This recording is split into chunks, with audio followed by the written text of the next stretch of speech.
Before Epstein, before NXIVM, before anyone even whispered about sex blackmail rings, there was Operation Midnight Climax. It sounds like a bad spy novel, but it was real. The CIA, with full funding and authorization, set up secret brothels in San Francisco and New York in the 1950s. They wired them with one-way mirrors, hired prostitutes to lure unsuspecting men inside. And once inside, those men were drugged with LSD, without their knowledge. Some were interrogated, some simply observed. But all of them. The man behind it? George Hunter White, a narcotics officer with a flair for sadism and a love of power. He once wrote, "I toiled wholeheartedly in the vineyards because it was fun. He drank martinis while watching men unravel under the influence of acid. He recorded everything, took notes, smiled. The whole operation was part of MK-Ultra, a now declassified CIA program that sought to crack the code of the human mind.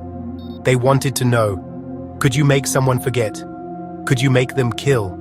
Could you break a man so badly that he'd do anything you told him to?" Midnight Climax was the field lab. America's hidden theater of psychological war. But it didn't stop at brothels. The CIA expanded its methods. They began testing in prisons, in universities, on soldiers, even on their own agents, and many of the records were destroyed, burned in a rush before the truth could leak. What we do know comes from brave whistleblowers, from Senate investigations, and from the fragments they couldn't erase. There's a reason Midnight Climax still matters. It was the blueprint. It showed intelligence agencies that sex, drugs, and surveillance could be turned into weapons. That compromising footage could become leverage. That if you had enough secrets, you didn't need an army, you just needed silence. And that silence traveled. It echoes through the 1980s, when allegations swirled around figures like Roy Cohn and the Franklin scandal.